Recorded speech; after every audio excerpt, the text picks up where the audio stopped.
Hello mga kamatlets! It's me again, Teacher Robert. Welcome to our new session. Our topic in this video is all about angles and angle pairs. In this session, we shall study the following.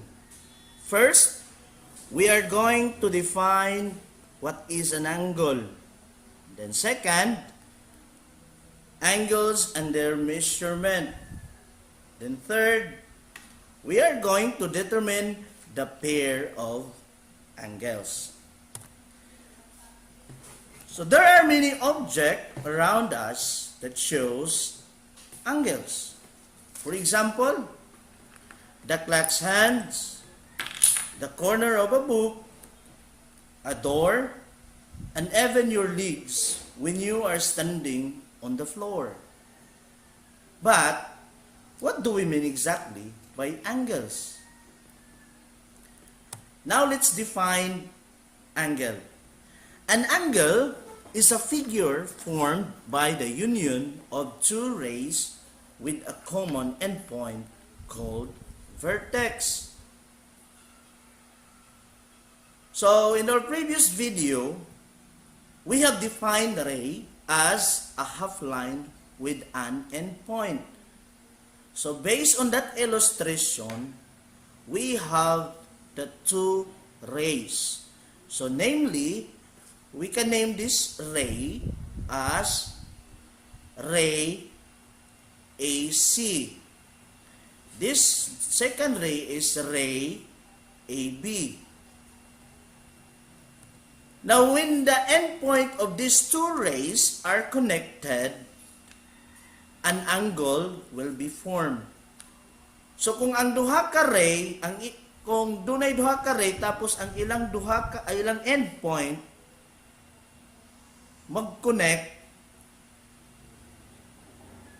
it can form an angle. Makapurma siya og angle. And that endpoints of the two rays will become the common endpoint. Mahimo siyang common endpoint. So, common, pareho sila og endpoint. Just like, for example, in the illustration. So, if that two endpoint will be connected, makapurma sila og angle. So, mauna na ang atong angle.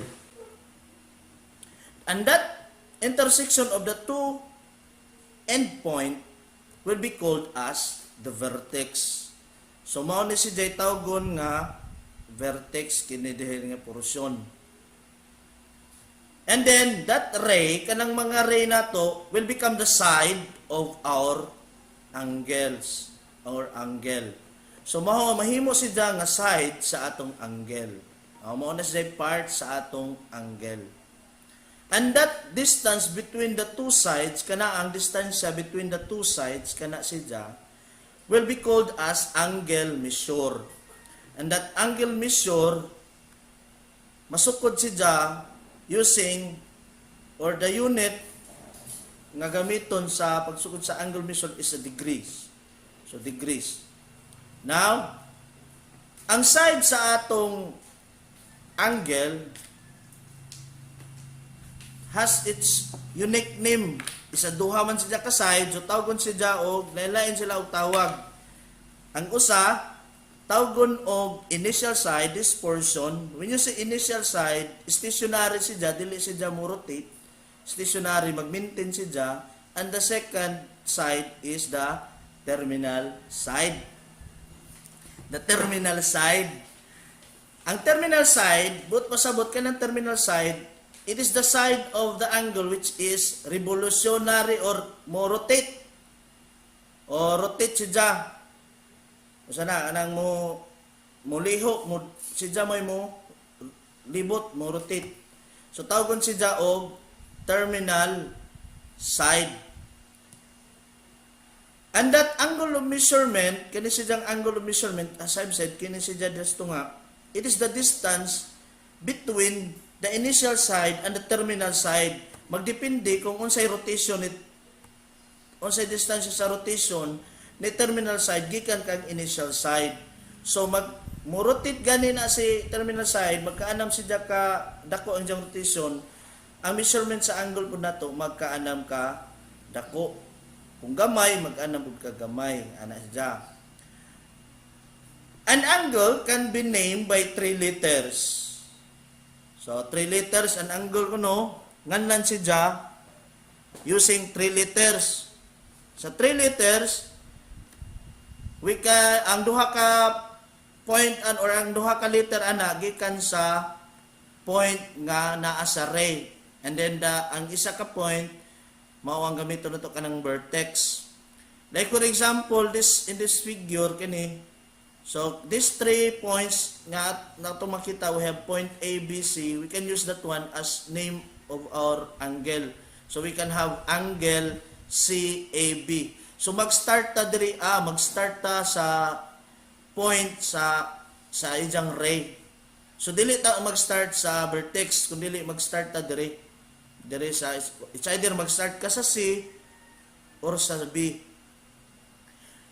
Or we can name the angle by their vertex alone. Like for example, in this figure, the vertex is A, point A.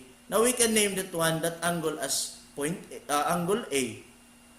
Or we can name an angle by a number. We can name an angle by a number. Or a small Greek letter. Now, this is the symbol. This symbol, kani nga symbol, it is the symbol of the angle. Basahon siya as angle. So, this symbol, basahon as angle. Now, in that given figure, again, as I've said, pwede ka mag-start, we can name this one as angle CAB. So, pwede ka mag-start sa point C. Point C next to A, dili ka mulaktaw kang B, muagi jud ka sa vertex from one point of a ray to the vertex to another point of the other ray. O mao na siya. So, mao na siya ipagnahan sa angle. One point gikan sa side, the other side, then muagi sa vertex, then point sa other side. So, in this figure, we can name that angle as angle CAB. Next is, kung magsugod ka sa B, we can name this angle as angle BAC. Now, angle CAB and angle BAC are the same. Pareho ra na sila. So, the other name for that angle is angle A. As I've said, pwede nganlan ang angle sa ijang vertex. So, we can name this angle as angle A. Angle A. Okay. So, let's proceed to the angles and their measurement. The measurement of an angle can be known by using either of the two measuring devices called protractor and a transit. But a protractor is most commonly used. So, mao na si Jai kasagaran gamiton ang protractor. Mao ni si Jai naong, kana si Jai, kana si Jai naong. A protractor is a measuring device that looks like a semicircle whose curved side or edge shows the angle measurement. So, if this is the protractor, kung kini siya may protractor, and that side, kini nga side, kanang side ni siya, kanang nasa curve, the curved side, or kanang kilid sa atong protractor, that shows the angle measurement. Angle measurement ni siya. So, diha, makita kung pilay sukod sa atong angle. Okay.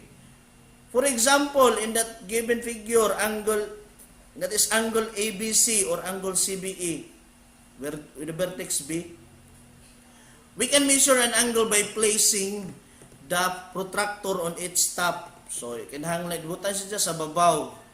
Ibutan, kibali ipatong nimo sa angle. Kay transparent man ang atong protractor. Now, or naay mga protractor nga dili transparent pero maklaro man kay mulabaw man ning ijang ray. Okay. Okay, the center of the protractor should be placed on the vertex. So kanang center sa atong protractor diha, itungod jud siya, ibutang jud siya sa vertex sa atong angle. And that straight edge, kanang straight edge kini siya kanang nailinya nga horizontal kana siya, kinahanglan must be aligned to the initial side of the angle. Ibali tungod siya. Mao po iyang tungod. Now, nga naon na to pagplastar, the measurement shown on the protractor where the terminal side of an angle is aligned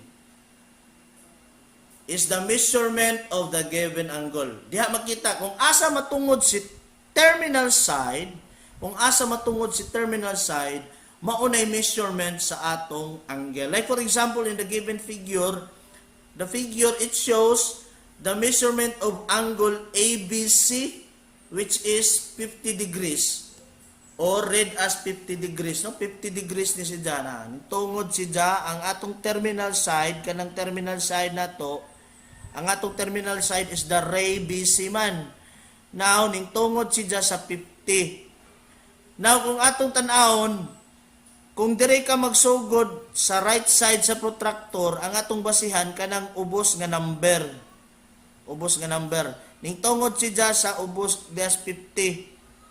Tanawa sa right side kini nag-start siya sa 0, 10, 20, 30, 40, 50, 60, 70, 80 to 180. No?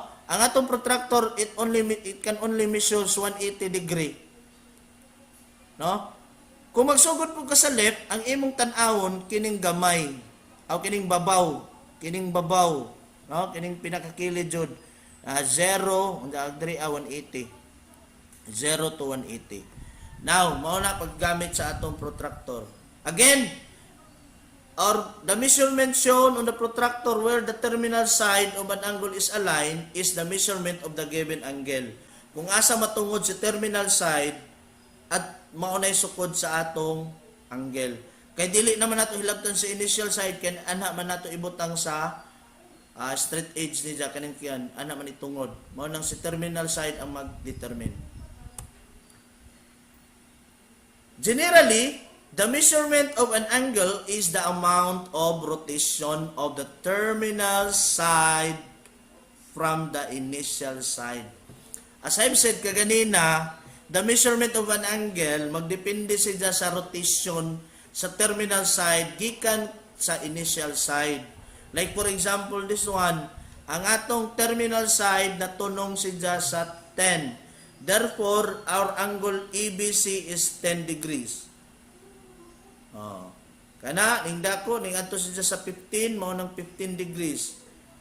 Magkaanam ka dako, kung asa tong terminal side na to, at maunay sukod sa atong angle. Oh. Kung asa, 120, 145, 170. Oh. Kung mabalik, kung dito ta nag-start, tanaw na to, for example, dire ngani ang porma sa atong angle, kung dire ta dapit nga side sa protractor kaning sa left side, ang atong basihan kining babaw. So in that angle, ang terminal side falls into 10 degree. Natungod siya sa 10 degrees. Okay. Next, natungod po siya sa 40. Ayun, 90. 140. Ingana. So, ingana ang paggamit sa pagsukod sa atong angles. Now, let's proceed to the kinds of angles. Though, the angles measurement, we can determine what kind of angle it is. Or through the angles measurement rather. So, pinaagi sa atong angle measurement or the measurement of our angle, ma-determine nato unsa nga klase nga angle. No? Mag-determine nato kung unsa siya nga klase nga angle. Now there are three kinds of angles according to the measurement. So the three basically there are three kinds of angles according to the measurement because there are so many kinds of angle. Dagay klase nga angle, but basically tulo ra jud siya nga klase nga angle according to their measurement. Now, the first is the acute. Acute ba? Ako cute? Ako cute. Oh. Acute. In short na sa ako cute. Oh. Ako may teacher, so ako'y cute. Oh. So, acute na siya. Acute. Oh. That is written as acute angle. Second is right angle. Oh. Right angle. Then the last is obtuse angle. Obtuse angle. Obtuse ba? Ha? Obtuse ba? Yan na, di ba? Obtuse angle. Okay, let's proceed to the acute angle. What is this an acute angle? Acute angle, it is an angle whose measurement is less than 90 degrees but greater than 0 degree. So, in our given figure, yan ang si acute angle, ang idang sukod, dako siya sa 0, pero gamay siya sa 90. So, the acute angle, nasa range nga gikan sa labaw sa 0, paingon sa gamay sa 90. So, kung mostly, sugod siya sa 1, pero naa may point, di ba?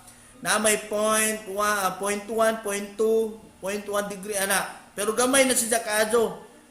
Pero sa atong illustration, mag-start siya sa 1 degree. So, from 1 degree to 89. Ang 1, dako man sa 0, unya ang 89, gamay kay sa 90. Gamay kay sa 90. Now, so, doon na siya range nga 1 degree to 89. That is an acute angle. No?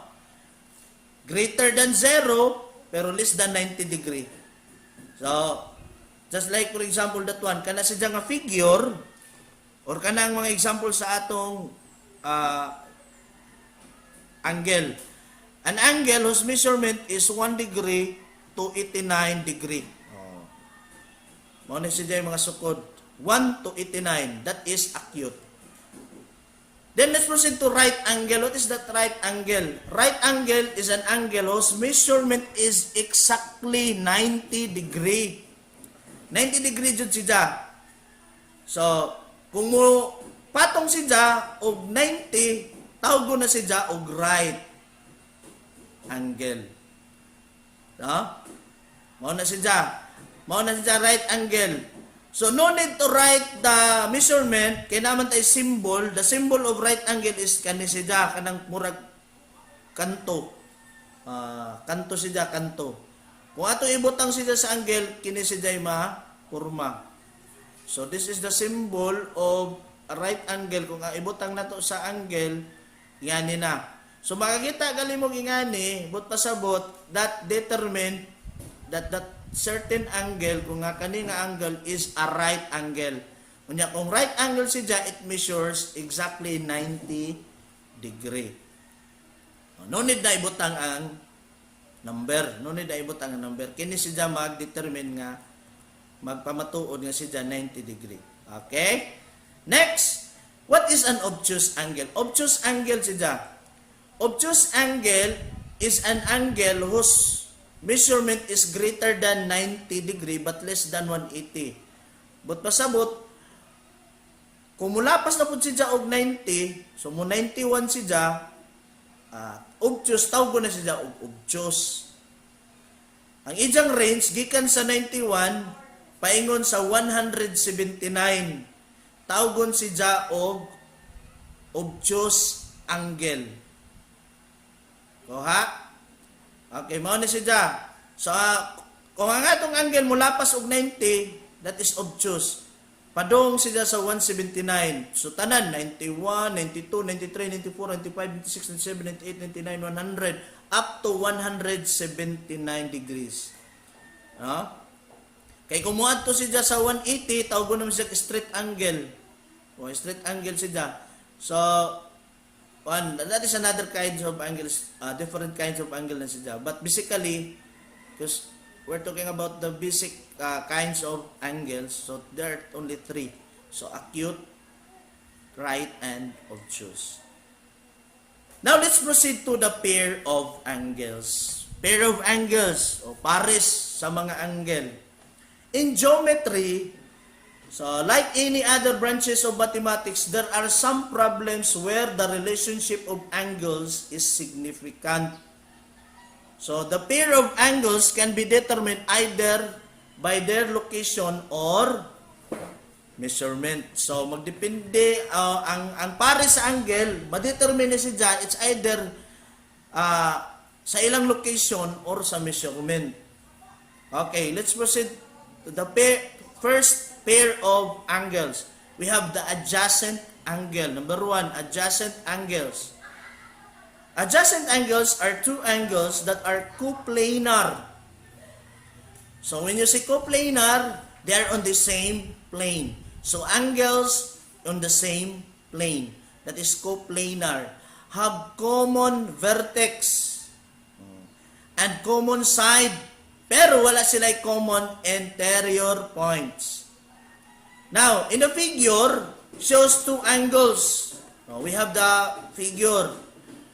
It shows two angles. We have angle ABD and angle CBD. The two angles have the common sides. Common sides nila, kanang nasa tunga nga ray. Common side nila is ray BD. Ray BD. So, and then the two angles also, angle ABD and angle CBD, has a common endpoints, or has a common vertex rather. Common vertex. Common vertex is B. Vertex B or point B. We have the common vertex, this portion. Diba? Kung kini sila duha ka angle, naa sila common side and the common vertex. Ang ilang vertex usara. So kay doon naman sila common vertex and common side, thus angle EBD and angle CBD are adjacent angles. So tawgon sila og adjacent angles. When you see kung mag-pair gani mo og angle, butang og and. Angle ABD and angle CBD. Kay pares man. So kinahanglan na ay word nga and. Thus, angle ABD and angle CBD, they are adjacent angles. Okay, kung pangutanon mo ni teacher, pangutanon mo sa nasa inyong mga modules, kung if you are going to determine which of these angles are adjacent, so when you say adjacent, sunod, or kanang have the common vertex and common side, the tapad. So, pares ang gikinahanglan na pares. So, kinahanglan mo na ay and, na ay word nga and. Second, pair of angle is the congruent angles. What is this congruent angle? Congruent angles are two or more angles that have the same measurement. So, congruent angle. Kung ano siya? Kung doon na duha or daghan nga mga angles nga pareho og sukod. Just like for example in our illustration kaning mga figures, we have angle ABC, this one, angle ABC, angle XYZ, angle ABC, angle XYZ, and angle MNO, angle MNO. So these three angles have the same measurement. Pare-pareho sila, parehong sukod. Doon ay 50, very good, 50. 50 ang ilang sukod, 50 degrees. Now, by the definition of a congruent angle, we can say that angle ABC and angle XYZ are congruent. So, congruent sila. Kay pareho sila sukod, pareho sila og sukod sa degree. And then, XYZ, angle XYZ and angle MNO are also congruent. Kay pareho man sila. Then, angle ABC, kini nga angle, o kini po nga angle, kini si angle MNO, are also congruent. Oh. Again, two or more angles have the same measurement. That is the congruent angle. Congruent angle are two or more angles that have the same measurement. Okay. Now let's proceed to what is complementary angles. Unsa man ning complementary angles? Okay, complementary angles are two angles whose sum of their angles measures is equal to 90 degree. 90 degree. So, ang complementary angles, duha na ka angle, dili siya adjacent, it's either it could not be adjacent, pwede siya dili adjacent, pwede siya buwag ng mga angle, as long as their sum of their angle measure is equal to 90. No?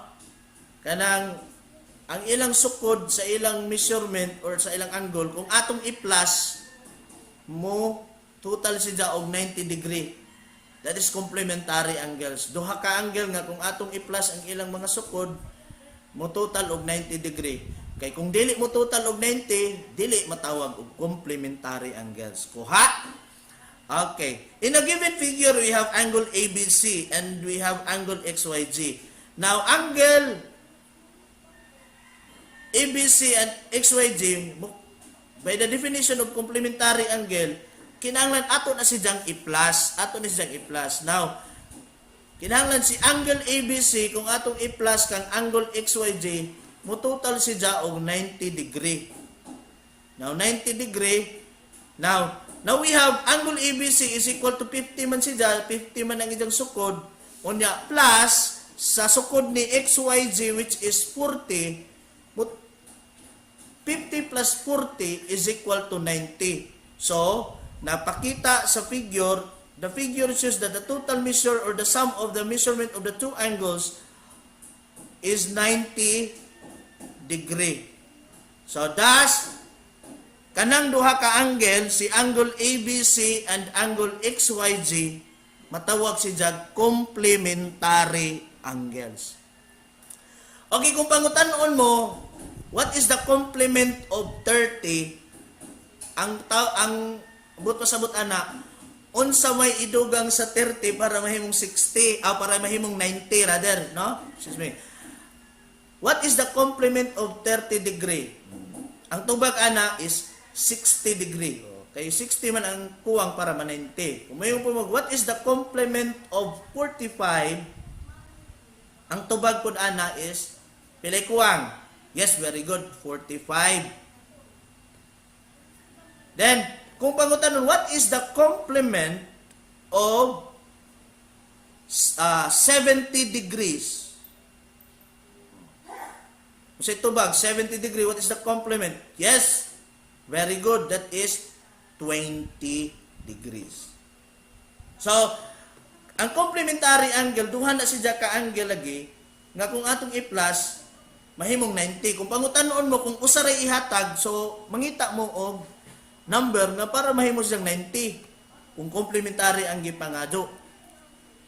So, next is the supplementary angles.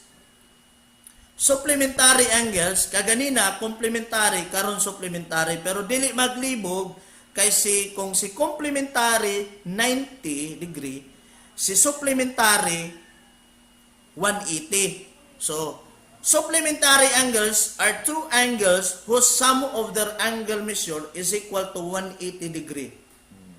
180. Okay? So, 180 siya. Duha siya ka angle again, nga kung atong i-plus, mahimong 180. Just like for example, in the given figure, we have two angles ABC and angle XYZ. So, kung atong i-plus si angle ABC o si angle XYZ, mutotal siya og 180 degree. Now, let's try. Tanaw na to. Angle ABC has a measurement of 140 degree and angle XYZ has a angle measurement of 40 degree. Therefore, 140 plus 40 degree is equal to 180 degree. So, doon na sila total nga 180.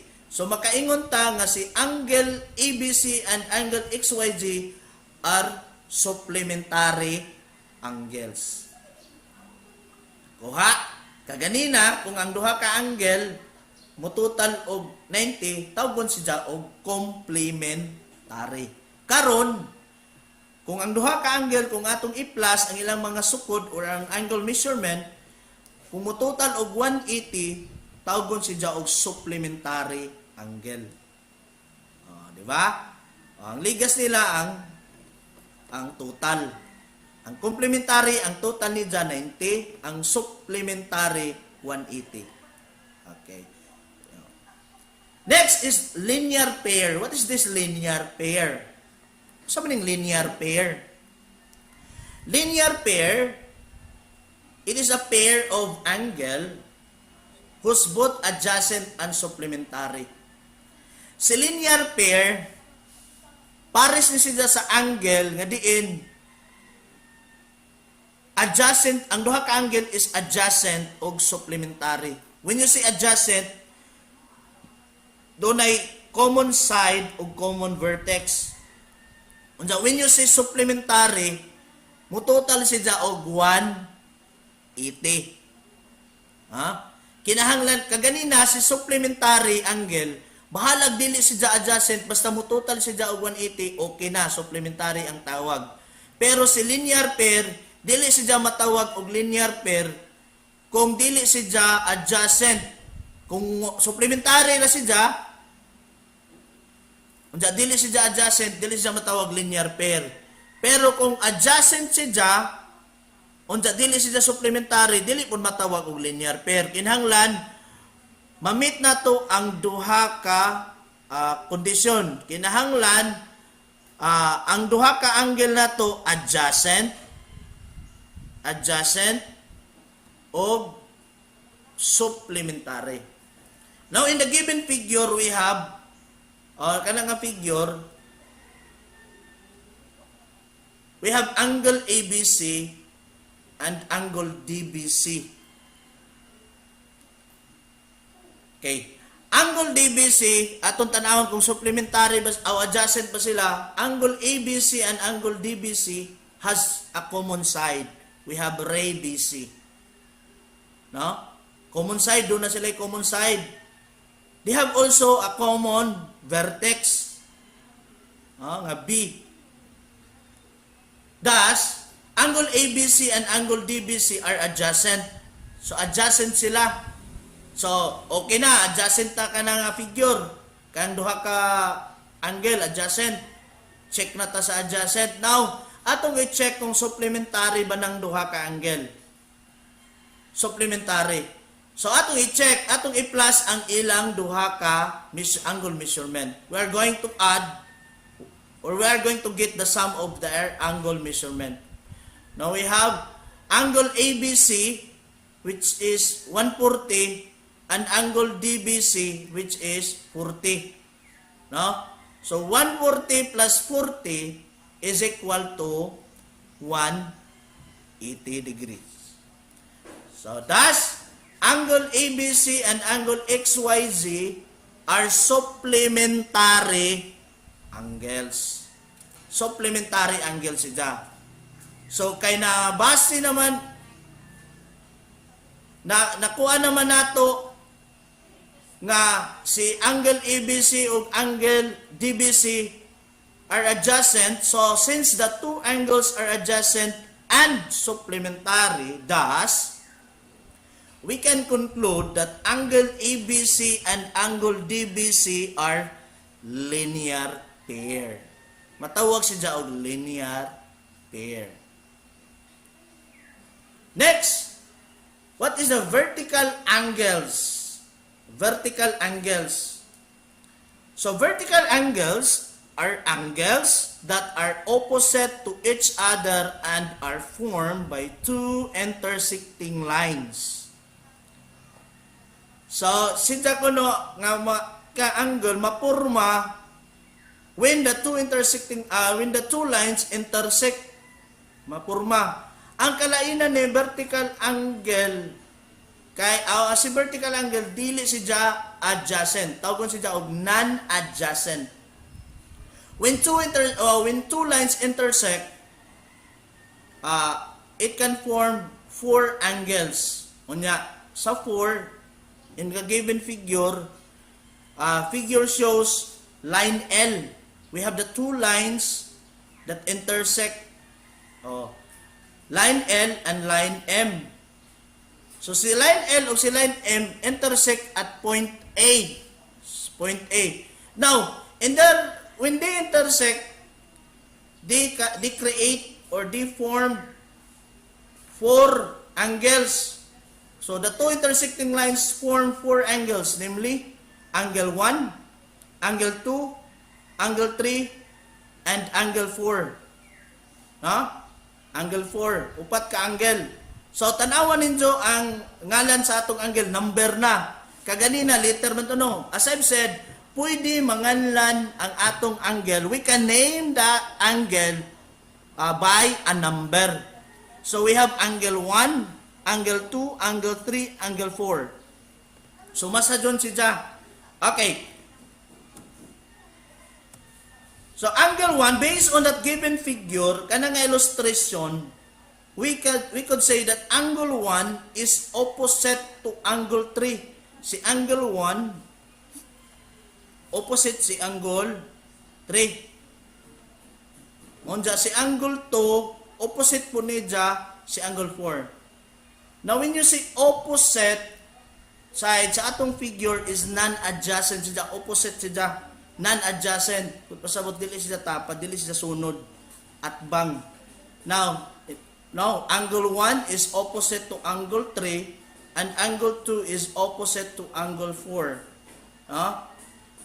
Thus, si angle 1, ang pares ni angle 1, si angle 3. Ang pares ni angle 2, si angle 4. So, angle 1 and angle 3, sila'y pares. Angle 2 and angle 4, sila po'y pares. They are called vertical angles. Vertical angles. Nga na pag-determine sa vertical angles. Now, vertical angles are also congruent.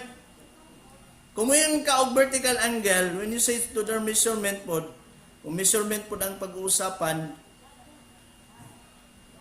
pareho, ang vertical angles are congruent. So, by the definition of congruent, two angles have the same measurement. So, from our illustration, we can say that angle 1 is congruent to angle 3. Tanawa, parehong sukod, 140. Diba? Vertical angle na sila. Then, angle 2 is also vertical. Angle 2 is opposite to angle 4, which is they are vertical angles. Pareho pong sukod, which is 40. Now, angle 2, we can conclude that angle 2 is congruent to angle 4. Nga na mag-determine. So, those are the pairs of angle. Thank you. And once again, good day everyone. See you to our next video.